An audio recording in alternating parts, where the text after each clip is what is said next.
Hello everyone and welcome to today's edition of Texans Talk Tonight.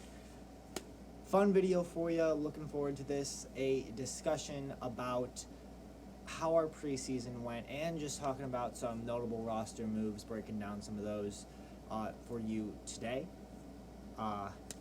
It's game week. The game counts now. Jaguars this Sunday in Energy Stadium, divisional matchup, 2 new head coaches. I'm going to do a separate video previewing that game, so I'm not going to talk about that specifically, although I do want you to know, as I'm sure all of you are, I'm excited, I'm looking forward to it, and I just cannot wait for it to be 12 o'clock Central on Sunday. But hey, take every day for what it's worth. Never going to get it back.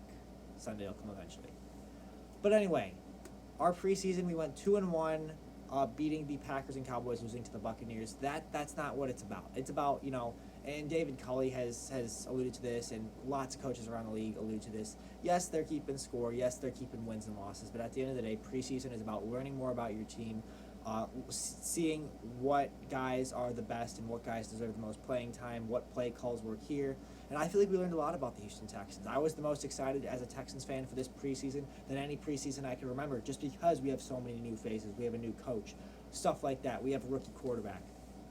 So I was very excited to see just some things about the preseason, see some things about our new guys, see some younger guys step up, see just a lot of the questions we have about the Houston Texans at least somewhat answered in the preseason. Obviously, the games don't count, so it doesn't matter too much. You have to take it with a grain of salt. But I will be going over some things I saw from the preseason. First of all, Scotty Phillips. I was hoping that he'd make the 53-man roster. Yes, I know it involved us carrying 5 running backs, but I totally think that was the right move. Just seeing the way Scotty played in the preseason, he played his way onto this roster. David Culley said that himself. I agree. I was definitely a fan of his, especially just more and more seeing the way he played throughout the preseason. It made me especially more inclined to him, and I'm glad he made it. Obviously, we're not going to dress 5 running backs every game, but I just think the fact that we have him on the roster and that he's not on the practice squad where he could be potentially plucked off or picked up by another team, or the fact that we didn't just cut him outright. I just am so glad that we kept him. I think that he played his way onto the roster during the preseason. When you look at the way he played, he made the most out of his carries. He very rarely he just ran into a defender's face for 3 yards. He often broke off a lot of big runs for solid gains and consecutively on the same drive as well. So, and that's not something you see from a lot of other guys. A lot of other guys in the preseason, it was just 3-yard run, 4-yard run, 4-yard run, 5-yard run, which, don't get me wrong, that can be a very valuable thing to have, methodical, long-running drives. And I'm not saying that that's not important, but Scotty was really the big play guy in the running game for the Texans during the preseason. So super glad that we kept him. Man, my grammar's off today. Kept him, and that he's going to be available to us. I hope he gets some playing time, maybe down the stretch in the regular season when we're eliminated. Hopefully this year, unlike we did under Bill O'Brien, it was O'Brien/Crennel, we actually see what our young players have once we're eliminated. See Scotty Phillips, see Nico Collins, see some of the guys who brought in defensively, Roy Lopez, Garrett Wallow. Hopefully down the season, if things go as projected and we're well eliminated by the final stretch of the season, we start to see some of the younger guys just to see what they have. But yeah, Scotty is my offensive breakout player of the preseason for sure. My defensive one, Charles Omenihu. We saw some stuff from him in the regular season, but now really in the preseason we saw him make plays. And yes, I know, it's against backups or this. I'm just saying things that stood out to me. I didn't say he was going to win Defensive Player of the Year. He stood out to me. I really like his potential off the edge.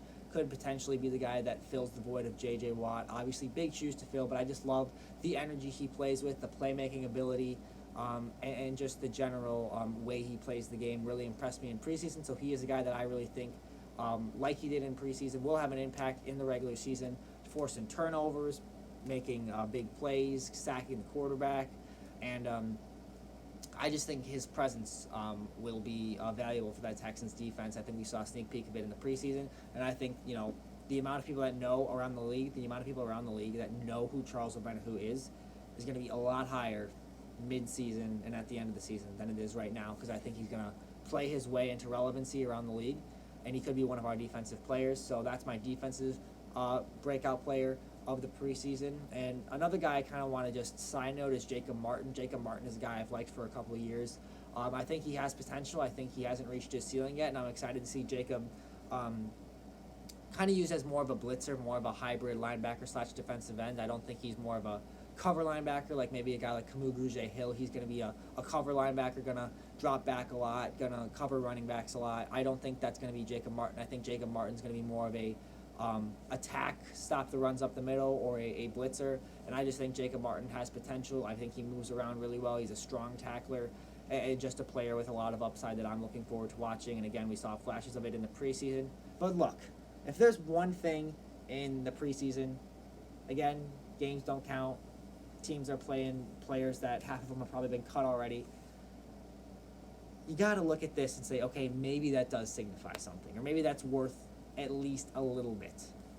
The takeaways. Man, our defense just looked different. They played with energy. They were making plays at all three levels. Lonnie Johnson with the pick six, multiple strip sacks. We even got a safety in that Bucs game. I don't know what the number was, but I believe we had more takeaways in the preseason than we did all of last regular season. New defensive coordinator, new scheme, moving to the 4-3, trying to improve our run defense. Look, that was just so great to see. Even though the games didn't count, just to see us making plays defensively, just to see improvement, see contributions from all different guys.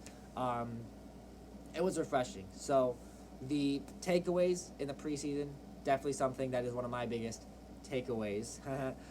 Get it? Same word, two different meanings. Definitely one of my biggest takeaways looking back on the preseason as far as things that I think actually have value.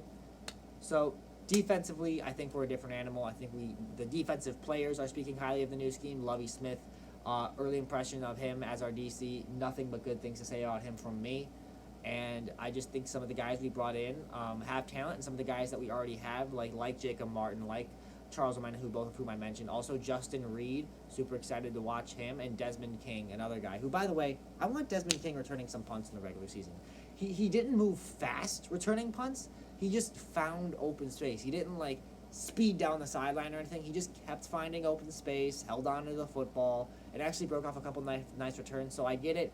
Normally special teamers or especially punt returners are guys that are kind of expendable, and you might say, oh, I don't know if we want our free agent signing potential number 2 corner, maybe number 1 corner, at least for week 1 when Roby's out.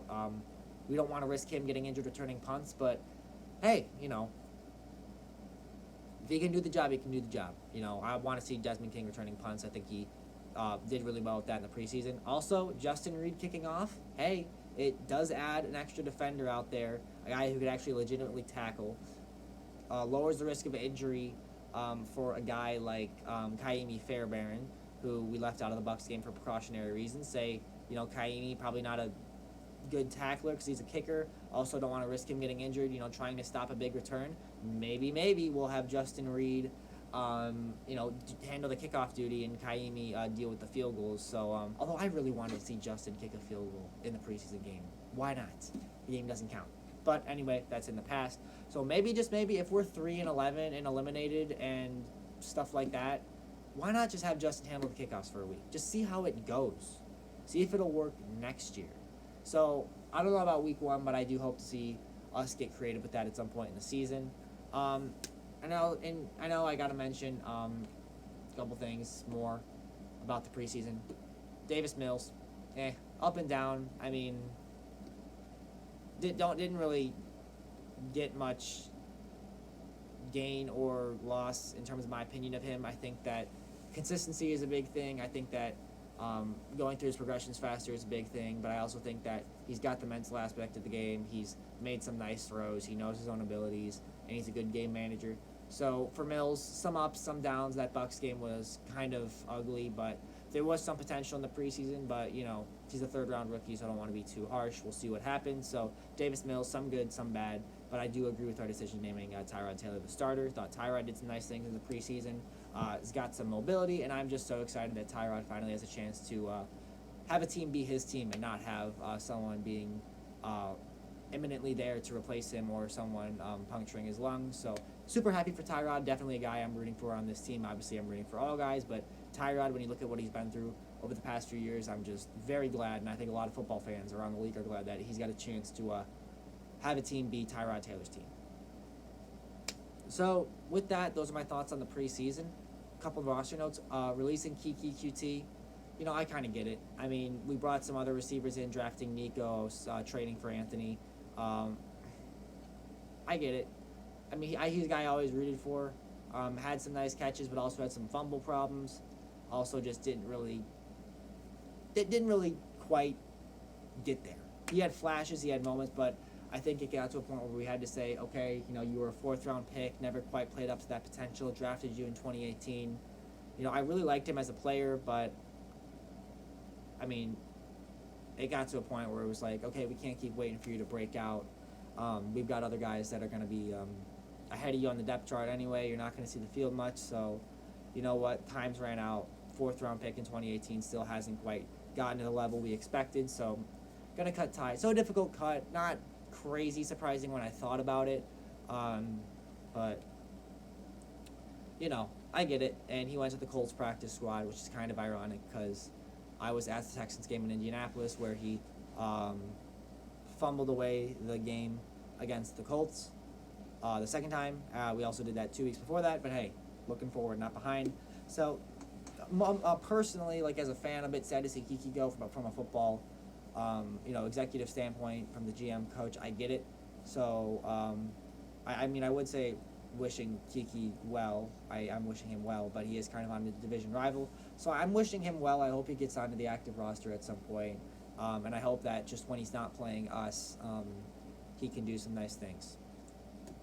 And with that, a bit surprised, I can't conclude yet, a bit surprised that we kept 5 running backs. I wanted us to keep Scotty. I thought maybe Rex Burkhead would have gotten the boot, but hey, nothing wrong with having a former Super Bowl champion in your running back room. Going to be a great mentor for those younger players and definitely brings a lot to that locker room, so I'm fine with him saying. I'm just saying I thought he might be on the way out. And receivers, I just feel like we're thin. I know we've got guys in the practice squad, but we've got Brandon Cooks, receiver 1. Chris Conley, receiver 2. Anthony Miller, if he's healthy, receiver 3. If not, Nico Collins. And then I could be missing someone and just having a moment. I'm filming this really late at night. Then you got Andre Roberts, who's primarily a punt returner. Are there going to be any other guys? That just seems really thin. I mean, as Texans fans, I'm sure we know this, but always be aware for a transaction or a trade. The line is always open with us. That's been proven over the past few years, and it's not necessarily a bad thing. In fact, I think there's times it's a very good thing. But yeah, I just feel like we're thin at receiver in terms of depth. I like the guys we have at the top. Love Anthony Miller. He reminds me of Brandon Cooks, so I just feel like that they'll be able to kind of make each other better. Anthony and Brandon, that is. Nico Collins, excited to see him catch those 50-50 balls and be a deep threat. Andre Roberts, didn't see anything from him due to injury. And Chris Conley, I thought, found some nice chemistry with Tyrod Taylor, especially in that Green Bay preseason game, especially with some out routes toward the sideline. So Chris Conley is who I expect to be the number 2 wide receiver heading in to the season based on how he played in the preseason. So with that, I tried to get through as much as I can in as little time as I could. So thank you guys for watching. It's game week. We're here. Those were just some of my thoughts on the preseason and on some of the roster moves we did or didn't make. So as always, thanks for watching Texans Talk tonight. Feel free to comment down below your thoughts on this video and on the things I said. Also, check out the Touchdown Table, the other YouTube channel I'm on. We'll be posting our Week 1 picks on Wednesday, so check that out. Follow the Touchdown Table and Texans Talk Tonight on Instagram. And also, feel free to comment your thoughts as always. Go Texans. It's game week.